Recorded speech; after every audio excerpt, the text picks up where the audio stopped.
This brings us to our first skills focus. For this section, we're taking a look at the multiple choice questions. You'll have 55 minutes to answer 55 questions. This section will amount to 40% of your overall grade, so answering all questions, even if you're not sure, is a good payoff. AP multiple choice questions are about a lot more than straight factual knowledge. You're not going to be asked to pick between the 4 dates of the Mayflower Compact or the correct spelling of the 14th US president. Is Pierce IE? Is Pierce EI? That's not really important right now.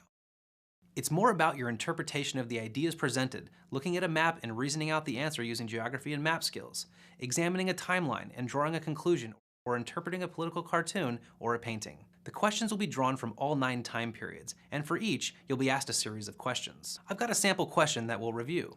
It starts with a graph that focuses on population increase or decline over a period of time. The question reads as follows. The pattern on the graph from 1630 to 1750 reflects which of the following? A. Conflicts with Native Americans. B. A growing dependence on indentured servants until 1700 when slavery increased significantly. C. The English tradition of primogeniture resulted in an influx of migration. Or D. The exclusive dependence on African slavery. To answer this question appropriately, we'll go through 2 steps. Step 1.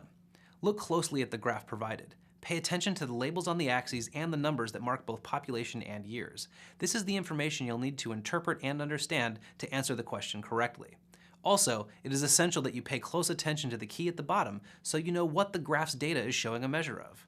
In this case, we were looking at population in the thousands, span of years in question, and types of people arriving in the New World. Step 2. Read the questions carefully. This one is about identifying patterns on a graph. Identify key language that relates to the information on the graph. This would be whites, Indians, and Africans. Identify where the information begins to match up. White and black populations show some similarities. And finally, eliminate implausible answer choices. For C, there'd have to be an impossible number of firstborn Englishmen coming to the New World for this to be true.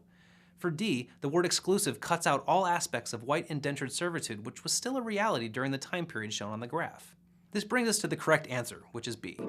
Though the drop in Native American population could have resulted from extensive conflicts with colonists of different European nations, the graph shows more substantial support for the comparison between increasing numbers of white Europeans matched up with a sharp increase of African slaves around 1700. Most questions will require this kind of interpretation, not just a rote memorization of AP US history facts.